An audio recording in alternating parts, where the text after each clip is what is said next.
Welcome back to The Mentors. This is Vadim. And Sergey. And this is a show where we tell stories of ordinary people. They became extraordinary entrepreneurs despite lack of experience, money, or connections. And one of our favorite types of stories to tell and people to talk to are a bunch of guys, 4 guys in this case, that decide to start a company on a whim and end up being on Shark Tank and making a multi-million-dollar company. So that's the story we're going to tell you today. We have Danny of the Nardo brother fame, if you will, on the show today. Danny, thanks so much for joining us. Thank you. Thanks for having me. Danny is one of 4 brothers that started Nardo's Natural. That's nardosnatural.com back in 2009. And after a few years of working on the business, the guys actually ended up pitching their business on Shark Tank and getting a deal from Barbara. And we're going to talk through that story today.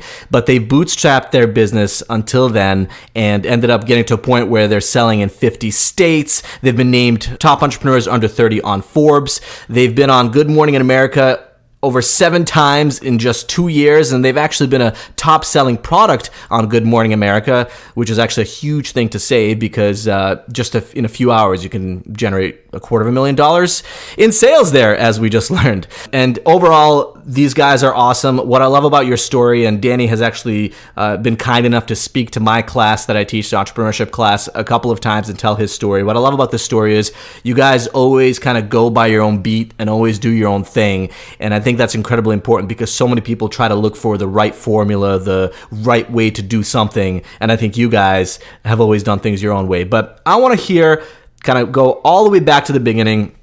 You know, one of the stories that you told me is how you got your very first deal with a hotel selling the skincare product. So get to that story, but if you can even back up a little bit more, how the heck do 4 dudes decide to start a skincare product and what led you guys to get there?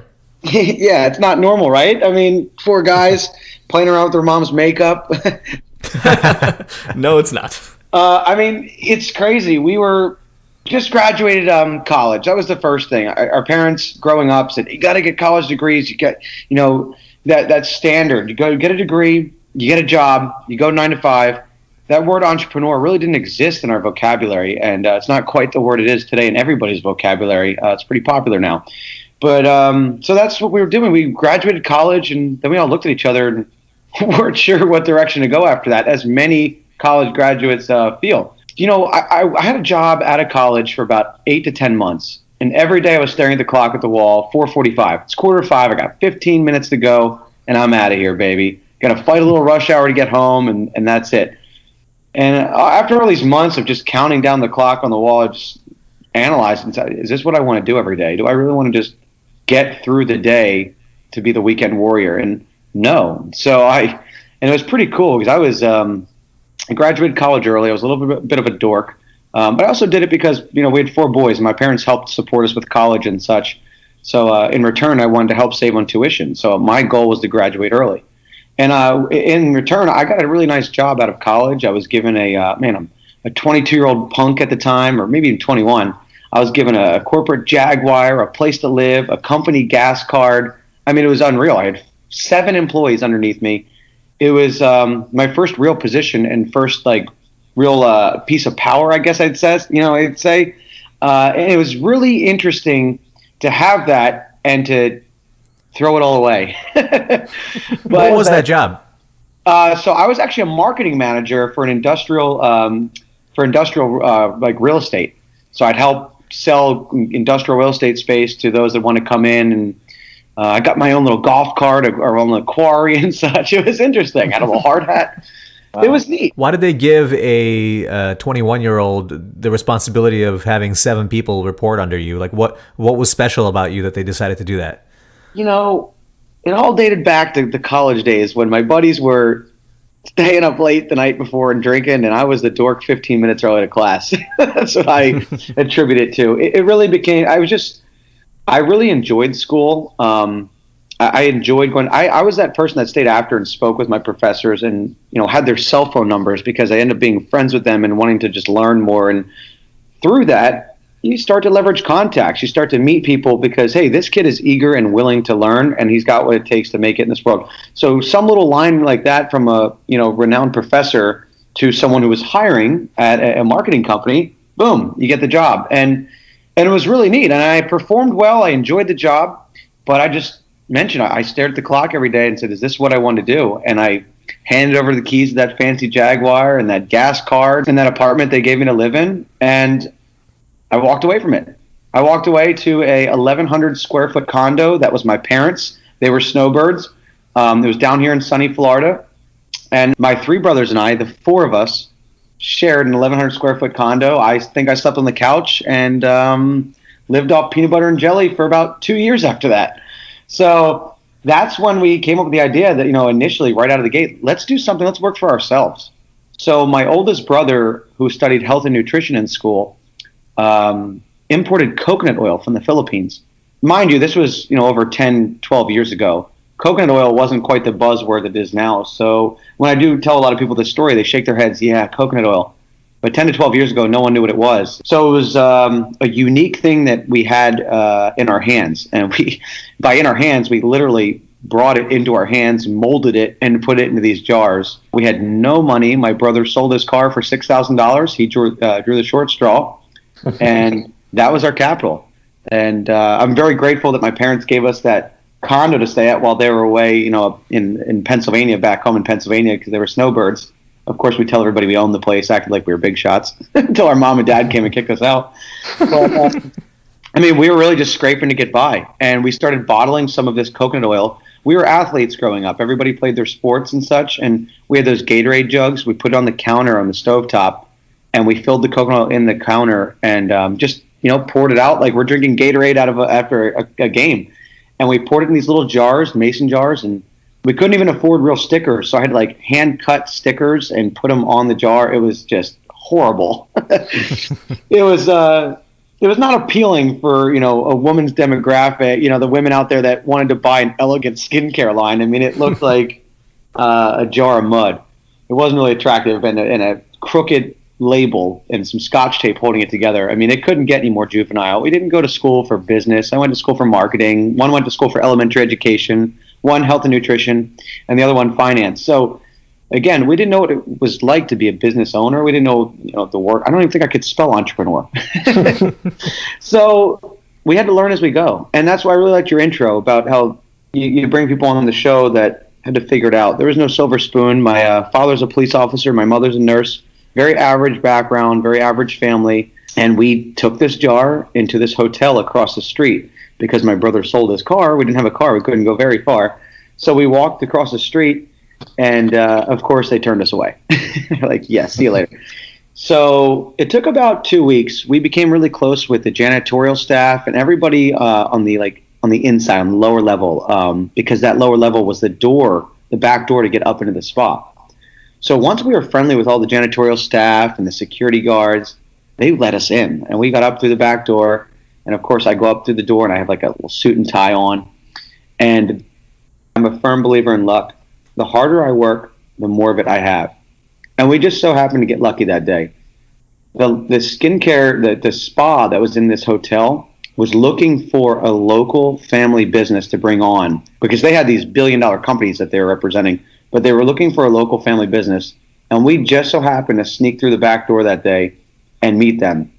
And we said, hey, we're a local family business. We've got a manufacturing facility down the road, our kitchen. We didn't tell them that. And we've got some incredible products. I'll have a sales rep drop off some stuff tomorrow if you're interested. My brother, the sales rep. So we just, a little white lie, like we're a little bit bigger than maybe we were. But, we whipped up a few jars in our kitchen, and they were interested. And I think about 8 months later, we received a handwritten letter from the spa director of the hotel. This is a AAA 4-diamond resort, a world-renowned hotel. And that letter said, congratulations, you're the #1 selling product in the hotel. It was just, wow. I still have this letter to this day because this was, it was quite a feat. I'll never forget our first purchase order. I had, I think it was $150. We thought we made it. We were on top of the world, and we had to go home and whip up a few jars. But it just grew and grew. And what happened was, because we had this one location, we got to know everybody at the hotel. As I mentioned, we knew everybody in the janitorial staff and security. But now we got to know the estheticians, the massage therapists, the front desk, the concierge. And everybody started to know these Nardo brothers. and obviously the truth kind of came out, and they're whipping it up in this local family business.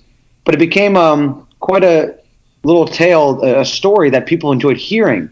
So these massage therapists were giving massages, or estheticians were giving facials, and they're saying, hey, these Nardo brothers, the local boys, they're 4 brothers, they're a family business, they're making products out of their home, and people loved it. So they wanted to support us and purchase, and in turn came to that, that number one selling product in the hotel, that little letter we received. And it was a pivotal moment for us because we took that letter and we said, here we go. Now we have something on our resume. Let's take it to the next hotel right down the road and tell them, hey, we've got something somebody wants. You're going to want it too. No, that's an awesome story, and I love how you guys pushed through until you got to somebody there. But I'm curious, one question is, number one selling product for this single, at least first location that you were in, what does that mean in terms of volume or in terms of revenue for you when you're number one product being sold at this spa? Yeah, so obviously we're not talking several thousand or hundreds of thousands of units because it's one location, but it was enough for 4 brothers to keep busy. Now, again, it didn't mean that we were driving Lamborghinis just yet. We didn't even have a car just yet. So still the peanut butter and jelly type thing. I mean, it was, I was still sleeping on the couch. I think I had a comfortable blanket and a pillow. But it was enough for us to keep making, keep manufacturing, keep producing. And that's all that mattered at that point. When I see people now, how we really sold our first actual jar, we went to a farmer's market. And I saw people there at the end of the farmer's market counting their cash and how much they made that day. And for us, we didn't count how much we made that day. We were there to learn and understand what the audience wanted, what that target demographic wanted. Was the bottle okay? Was it the right color? Did it smell good? And we didn't care about counting the cash. So that's where we gained a little bit. I say market research. I mean, it was a little family farmer's market, but that's where we did gain some market research to take it to that hotel about 2 weeks later. So we didn't get a ton of research, but I think about it all the time because I still visit that farmer's market with my wife from time to time to pick up produce. And we see those same vendors there counting their cash to see how much they made that day. And they're in that same spot 10, 12 years later. Wow. So it just makes you think about it, early on, that it wasn't about how much money we recouped from that first hotel. And maybe we were only doing about 1,000 jars or something. It wasn't, but it was more just getting that leverage to move to that next location and pounce. Yeah, I think that's incredibly important. And, 2 things that I want to point out. One, you saw an opportunity, it looks like, to do that market research, that customer discovery through the farmer's market, but you didn't need to count the cash because you didn't see that as your ultimate distribution channel. You weren't interested in selling one-offs directly to consumers at farmers markets, which is a grind. I mean, all business is a grind, but you can decide what kind of grind you want to put yourself through. And ultimately, it sounds like you realize that there might be more opportunity to have a little bit of scale by selling to hotels, and you went through that customer acquisition channel. No one told you what to do, or no one tells anybody how to run their business. You can make that decision individually yourself. But also the importance of having that first win, getting that first sale, getting that letter. Yeah, you guys weren't making a ton of money at the time, but it sounds to me like that's what kept you going and pushing through. Because if you have no wins at all and it's completely an uphill battle, it'll always be an uphill battle. But if there's no wins at all, you're probably going to give up. But it sounds like here, because of your perseverance, you guys pushed through and got that validation you needed to get to the next level. You're absolutely right. And, having the pleasure to get to speak to people like Mark Cuban and everybody from the panel of Shark Tank, he says something I always think about. There's so many businesses that can succeed in this world, and unfortunately, so many give up too soon. And that's the truth. You've got to continue to just push down those barriers, break down that brick wall. We're going to find a way to pick the lock and get through that door, and that's something we've always lived by. Speaking of, giving up too soon, and people often doing that because they run out of time, they don't see the growth that they want to see. You guys, for a couple of years, the uptick was pretty slow. I read one article that said something about maybe it was like $30,000 in the first 2 years before you got into Shark Tank. Is that number correct? And 2 years of doing that, what made you keep going then? Like what made you see the opportunity in this particular product that you wanted to keep pushing, and then ultimately ended up submitting that video to Shark Tank producers? Yeah, think about that. $30,000 in 2 years. Now, divide that by what your costs are, and divide that by 4 brothers. I mean, just think about the pennies that you're splitting at the end of the day after all of the that $6,000 startup I told you that my brother sold his car. I was furious. He printed business cards and put the wrong area code on the phone number. I was so mad because we didn't have enough money to produce more. It's like little things like that just you think about all the time when you look back, and you get a chuckle over it, but how the severity of it all, because you just didn't have much to lean on. But again, we always thought big picture, so I wasn't focused on the $30,000 because I knew, once we were in the tank, I knew the sharks would laugh at something like that. But I just wanted them to see the drive and the vision that we had for the long term. I've had a lot of nice relationships with some successful entrepreneurs. And I've also just met people who've made some quick cash overnight, but they don't have a plan. And it's great that you've made some quick cash, but that's going to run out. You have to have something that's tangible. It's going to want to come back. And that's something my dad said to us. He said, hey, somebody's going to buy that bottle of skincare, and guess what? It's going to run out. And someone else is going to try and get that sale from them. It's up to you to get them to buy that bottle again. So that's something we always think about, is the long term with our business and continuing to keep these customer relationships, that loyalty, that fan base, so that they are coming back, so that we have them around for the long haul. Yeah, that's incredibly important. Obviously, you have to care about the product in order to get those repeat customers and the word of mouth growth. But for you guys, was the plan then, I mean, the big picture, I guess, is this is a quality product, the space is growing, maybe there was some indication that coconut oil and these types of products were going to grow in popularity, but was the plan to just continue to grow by selling to other hotels and distributing that way? Or, what was your big picture plan for those 2 years? And then how did that ultimately result in you getting on Shark Tank? So initially, yes, that was the plan, and even going on the Shark Tank, that was the plan. When we sold at that first hotel, we built a little website with some information about the products, and I'll never forget one day, ding, you got a sale in Oklahoma, and my brothers, we all looked at each other like, do you know anybody in Oklahoma? I don't know anybody in Oklahoma. Like, we called the lady up. I'm like, ma'am, how do you know about us? What do you want with our product? It's like, we're like asking her why she wanted it. And she goes, I stayed at this lovely hotel, the Don Cesar on St. Pete Beach in Florida. And I loved your product, and I used it up, and I brought it on the plane with me, and I wanted some more. I'm like, whoa, okay, cool. We made new labels like the next week and made our website real bold on the label. Like, go to nardosnatural.com. You want more products. It's like an obvious thing. But the light bulb went off in our head because obviously there's a lot of moving parts at the time. And you'd think like, yeah, duh, you dummies. Of course, get them to go to your website. But again, that's a lot easier said than done. 12 years ago, you're not always thinking that. You also didn't have the accessibility to build your own website like you do now. I mean, you can fire up a website in 24 hours at this day and age. So that's where we then started to focus on direct to consumer. You've got your B2B, and now, okay, we've seen these spider webs spiral all across the country because they stayed at these resorts. They're flying back home from vacation. They're telling their friends. They're telling their family members. And now they're starting to shop online. Hey, we're getting some traction here. And not to mention, the margins are fantastic because there's no middleman anymore with the wholesaler. How did now this Shark Tank opportunity come about? Because I'm sure it felt like somewhat of a fluke at the time, but which one of the brothers found out about it, and sort of what was your process there? Because, I mean, I already heard this story and I know it, but this is a great example of how you guys were able to sort of do your own thing and put your own spin on things. Yeah, I want to hear about what was in that submission video that got you guys on, because a skincare product, I feel like a dime a dozen skincare products even at that time. So how did you guys get on? You're absolutely right. In the Washington Post did a really cool story about us because of the uniqueness about just trying to get on this show.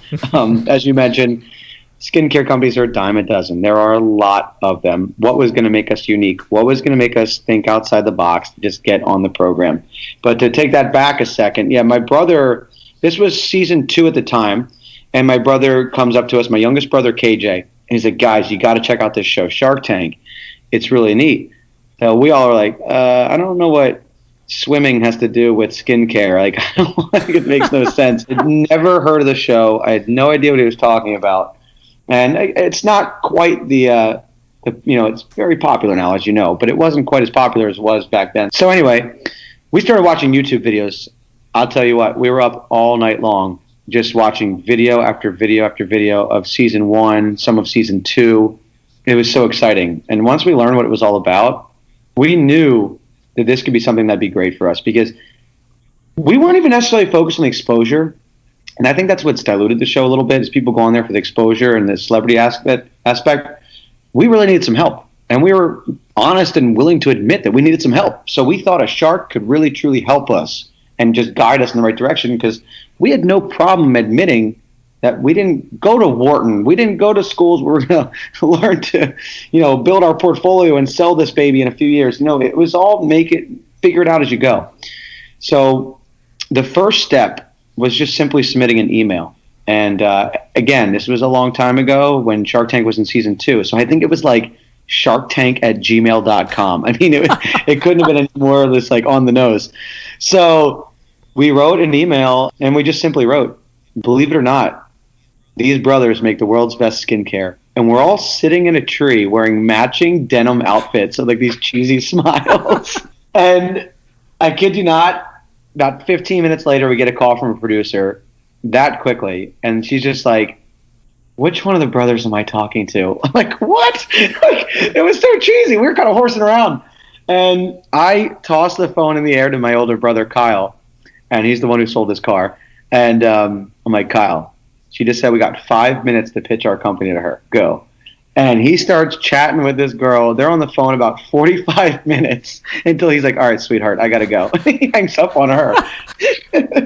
So he was just, using his suave ment. He was just very smooth. And he just was just calm and cool, collected, and talked about our skincare products and how we started, and kind of similar to the story I just told you guys. And she thought it was so fascinating. He mentioned he was single a few times. So you knew your brother Kyle was the go-to lady charmer? Yeah, he's the ladies' man. He's the charmer. I was like sweating and like, oh my gosh, a girl. So it just worked out really well, and she was a sweetheart, actually a dear friend till this day. And we always kid about the story, because I'll just never forget answering the phone. She goes, "Which one of the brothers am I talking to?" I'm like, oh my goodness. So. It was just like March Madness. It was like a tournament with brackets.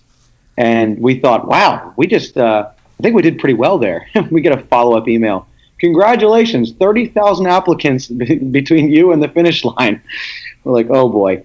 So there was a long way to go. And it took several months. But some of the bigger, more memorable moments during that process were, we did questionnaires and forms. And then all of a sudden the video submission came around. And the video submission is almost like a Mad Libs. Mad Libs, if everyone's familiar out there, you fill in the words to make these ridiculous sentences. So it was, hi, my name is blank. I'm willing to give up blank for blank. My product is so revolutionary because blank. I mean, it couldn't be any more boring. And I went on YouTube as well to look up other submission videos, and everybody was so robotic and just doing the same thing. This is so innovative, or this is going to change the world. This is going to revolutionize, blah, blah, blah. So I thought, what can make us different? What can make us stand out? So we filled in all the blanks, and my brothers are working on their lines, and it was, how our skincare is healthy and derived from nature, family business. So they're working on their lines, and I'm setting up the camera on the other side of the room. My one brother moves my brother. He physically moves him on the other side. He goes, dude, my smile looks better. Like, let me stand here. And my other brother is holding a dumbbell, and he's pumping iron, trying to make his muscles look bigger on the camera. And all the while, I'm filming this whole thing. I'm just filming it all. We sent that video in, didn't even submit any dialogue that they requested. Like, totally broke the rules. Didn't even care. And about a month and a half later, we had a limo show up. They flew my family out, my mom and dad. They said, this is going to be the perfect family episode. And that goes back to that little Thomas Jefferson quote. We got lucky. They were looking for a family business to bring on the show. I mean, the timing was perfect.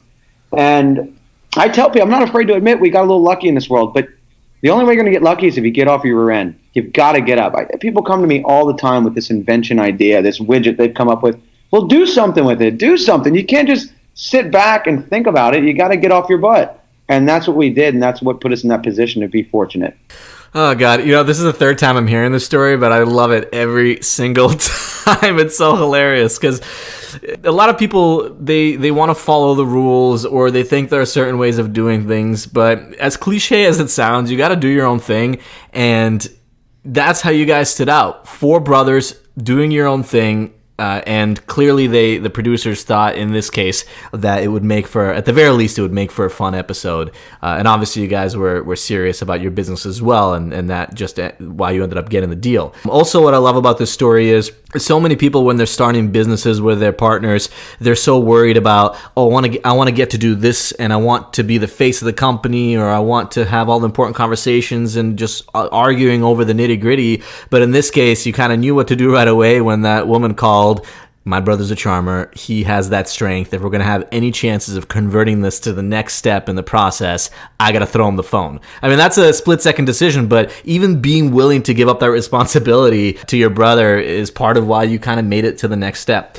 But talk about now the actual day of the pitch, or even practicing for the pitch and then delivering it and getting the deal from ultimately Barbara. How did that go out? Yeah, I mean, and just a real quick recap on that, it was really neat that we had individual skill sets that really worked on our behalf. As I mentioned, I did marketing. My one brother, the charmer, he's the president of the company. He knows how to communicate and just interact with others in the way that not many can. He's not afraid to hammer out margins and tell somebody like it is.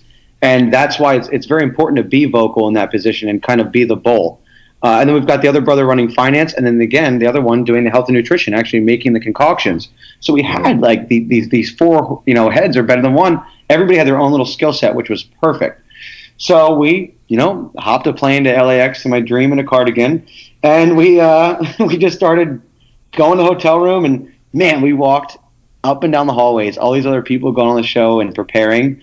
One guy had cardboard cutouts of all the sharks, and he's talking to them, preparing. This other dude is just going over lines with his wife, and like they're like arguing with each other, like, no, don't mention that, don't. My brothers and I are sipping on Bud Lights by the pool, just hanging out with my mom and dad, like enjoying a free vacation, because we had no idea if I really, really thought nothing was going to happen. The only thing that we just wanted to make very sure of is that we weren't that joke episode. We wanted to show that we knew what we were doing, we knew what we were talking about, but most importantly, we were going to be ourselves. And being ourselves is just going to be having fun, kicking back. And then when push came to shove, in that moment, that critical moment, that split-second decision, we knew it's just kind of it just comes natural to us. And in the tank, when it started, it was intense, but it was a little bit easier for us, I like to say, because we had four brothers up there. So if you were a little pinned against the wall, you just look over to your brother and he takes the slack and then he takes the pressure off. So we really did a nice job balancing the communication off each other. But it was very intense. They do break you down. They do go through a lot of emotions, and they're not afraid to tell it like it is and really hammer you into the ground. But if you can persevere, you can push through. And that's why Barbara invested. And she tells us all the time. She goes, I believe in you guys. Not the skincare, not the product. She goes, I didn't care what it was. I knew you guys would be successful because of who you are. And that meant so much to my mom and dad. And I was just like, it was just really neat to see it on my dad's face, just how proud he was. And that made me so proud. And I think that's what it was all about at the end of the day.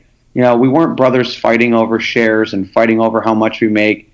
It was just about having a good time. And we knew that the riches would come if we just kept working, not fighting. Don't fight over the pot of gold at the end of the rainbow. It'll come to everybody and we'll all get our share. That's awesome. A lot of people worry about, again, doing the right things or following a certain formula, and you guys did your own thing. I'm curious, how long was the actual pitch, the recording session with the Sharks? Yeah, America sees about 15 minutes of it, and we were in the tank for 2 hours straight. No stops, no redos, no do-overs, no, I messed up. Just boom, boom. You are just getting drilled questions just left and right. And obviously they have the rights to edit it in any direction they want. So, there's things that can take place that you said 2 hours ago and they put there in that direction. But hey, we went into it knowing that it's television, it's entertainment. And it was one of the greatest experiences of my life. It was so exciting, other than my wedding day, of course. My wife's staring at me right now. But, it was just such a cool, unique experience and something I'll never forget and something I'm grateful for. But I knew we had to strike as well. So I like to make this sound like it's fun. We have a good time. We're knuckleheads. But we also knew we had to strike while the iron was hot. We had to make our move. this was our chance, and we were not going home without Barbara's business card. So you did end up getting a deal with Barbara Corcoran, and many people know this, some don't, that the deal that's actually negotiated there, it's not guaranteed that it's going to happen, whether they air it or not. And oftentimes even the deal terms change. I read somewhere, it seems like she offered, or you guys offered 12% for $75,000. I read somewhere that later on Barbara negotiated 50% of the company for $75,000. Tell me if that number is right or close to right. And I'm curious, we don't really know what happens afterwards. They show some montage sometimes of, Barbara, whoever on a Skype call with you. But if she did get a large percentage of the company, what is the real value that she brought to the company? I mean, what does the shark actually do practically on the business that actually warrants them being almost a co-founder? I mean, that is more than a co-founder level ownership. Sure. Yeah. I mean, there are a lot of things and worked out after the program with a lot of businesses. Those I can't disclose. But I will say Barbara was very generous, if that's a hint in any direction. But she was because she understood that four brothers splitting up 50%. She goes, that means you guys are going to work very hard to make a little money, and you're going to stop working hard because you're making a little money. So she was very tactical. She said, I'd rather you guys make some money, get that fired, because then you're going to be hungry to make more money, and you're going to make me more money. It's a really clever move because you can have a ton of nothing, but wouldn't you rather have a little bit of a lot, something else that's making a lot of money? So and you've heard that before, but it's so true. So she also knew we were heading in the right direction. We did need her guidance in a sense, but more from a business standpoint, helping out with our books and our P&Ls and things like that. But when it came to us knocking down doors and meeting janitorial staff and kicking our way in, she was like, do your thing. You do you. So we did that. But I really did ask her for her Rolodex, or as millennials now know it as, I guess, a cell phone contacts list. I wanted to know who she knew that could help us out. And again, as you mentioned earlier in the show, the first thing we did was hop on Good Morning America. And I had a 2-hour interview with them to go through that process. It was a little stressful, but I enjoyed it because my brothers this was my moment where they said, no, we know you can do the public speaking, and we think you're good at it. So it gave me a little confidence that I needed, and it was really neat that they believed in me. So I passed the interview process, and, as you mentioned before, several appearances on Good Morning America, and you're driving some hard margins those days. Was that through a Barbara connection, or how did that come about? Barbara's actually fantastic friends with Tori Johnson. And Tori and I, we're all great friends now, but she's on behalf of Good Morning America. She has her own segment on there, and it's been incredible. So now, 9-10 years later, how's your relationship with the Sharks, with Barbara? You guys still check in? She's still an advisor? Yeah. So actually, we started about 6:30 this evening.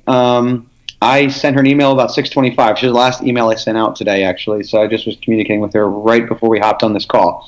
Requesting some video content for a new video that we're launching, so she'll be doing a couple of videos for us tomorrow. Wow, that's really awesome to hear. Well, I mean, I love this story because you guys obviously persevered and Shark Tank worked. You guys got more exposure. You were able to continue doing your own thing, but also leverage it to get these opportunities to be on Good Morning America, crush these sales, and continue on this path. So I guess all these years later now, can you just talk through really quickly how the focus of the business has changed? Are you guys primarily doing the direct-to-consumer sales? Are you selling through distributors? What's kind of the focus now for the brothers, and how big is the team? So the team's grown. We have now, a lot of, we're not in the kitchen anymore. We've got chemical engineers working with us, chemists, obviously, a lot of people on the floor doing different things in terms of manufacturing. And we've got 1099 sales reps. That's really the easiest way to go about things, keeping the payroll lower in the sense for that aspect. But, our goal, we were, I don't want to say silent, but we were laying low for a few years because we had a goal to make this like a turnkey automated type thing that took a lot less overhead. And now it's like a well-oiled self-run machine. It's unbelievable that, you're processing sales and doing things and I wake up in the morning and things are all done, and it's just all automated at this point. So that was it was a lot of work to develop that, but now that we're at that point, it's made our lives a little bit easier, so we can start to focus on other things and bigger picture items.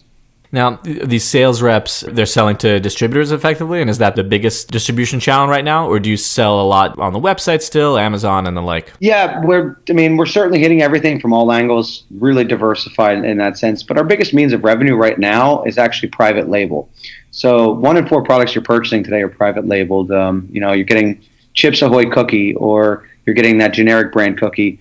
They're just private labeling it, putting a different name on it, and this and that. And with the way the world is moving right now, everybody wants to get rich on Amazon. So a lot of people are coming to us and they want to sell a unique product, or they want to sell one of our products with their name on it.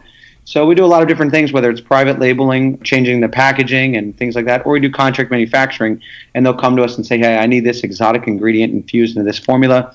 And we do a lot of that stuff now, and it's really exciting because you're launching a new company every day. You're assisting these people to get out of the gate. So it's taking me back to my roots, to where we started, because I'm helping them now. We're a soup to nuts company where we develop the logo, the branding, the color scheme. I mean, we're doing your renderings, your photography, and we're making the product. You're just simply writing the check. So it's really neat because I get to launch a company. I think we launched about 250 brands last year alone. Wow, that's huge. Danny, I have, to close out the episode, I'm curious, what would you say to a young entrepreneur? It doesn't matter how old they are, but somebody's starting their first business and they can't decide what business to start, or they don't know if it's the right one. You guys started a company, 4 dudes starting like we mentioned in the beginning of the episode, a skincare company. Although unique with the coconut oil, that was the first product that you worked with. It was still not something that you would expect 4 guys to start. So, what would you say to that person who's just can't decide what business to start, but they really want to be an entrepreneur? They want to work for themselves like you did, or like you have been able to for yourself. How do they decide what to work on? How do they go about thinking through that? It's something I touched a little bit on earlier, but it's all about, I say put the widget aside. I mean, unless you're a techie in Silicon Valley and you need this app to develop something, but I'm a little bit old fashioned. We're a product, we're not technology based type thing. So for us, it was just the passion. It wasn't about the bottle in the beginning. It was about the friendship and the love with my brothers and being together and doing something. That made this process easier. Certainly wasn't easy, but it made it easier. So I always tell people, if you truly love this is really what you want to do. Because I think that the misconception is everybody gets rich doing this, or they hear these really cool stories. But if you're doing it for that reason, you're not going to make it. You're really not. You really have to love what you're doing. And I probably sound cliche and cheesy, but I swear on it. I truly believe on it. And the person has to ask themselves, do I want to be doing this? Do I want to make no money for the next maybe 2 to 3 years, and I'll still be okay? I'll still be happy. Because if you can do that, you can make it. I love that. I mean, it sounds like the product or the business idea is not as important as creating something of your own with people that you really love working with. And for you, that's what gave you the motivation. And also, I think a big takeaway from me from this episode is, you just mentioned it, right? With a widget, or put the app aside. Business is all about, well, first of all, business is hard. So just because you want to be an entrepreneur doesn't mean you're going to get rich. But more importantly, business is about the relationship. It's about perseverance. It's about continuing to pursue things even when they're hard, figuring out how to get out of difficult situations, moving the boulder up the hill and inching along further and further, and hopefully staying true to yourself and being as unique as possible. But I hope that whoever's listening in the audience remembers that if you're going into business and you think you're just going to sit behind a computer sending emails, or collecting money through Etsy or Amazon, yeah, that might happen. Yes, some people get rich from that, but business ultimately is more about relationships and bringing value to your customer, whoever that might be. So think about it. Is that something that you want to do with your life? And if you do, you definitely have to try it for yourself. Danny, Mr. Nardo, thank you so much for coming on the show. Nardo's Natural. Check out their company. Their products are awesome. These brothers are awesome. And, feel free to send us some free samples our way if you guys want. Yeah, my skin is feeling a little dry right now, so I'd love some moisturizer. Thank you for having me. Everybody out there listening, I really appreciate you listening to our story. And, hey, January 20th, Sunday, January 20th, We'll be back on Shark Tank for a new episode. Check it out. Oh, snap. teaser. Wow, okay. I didn't know that. That's new information. Awesome. We're going to tune in. Thanks, Danny. All right, thank you, guys.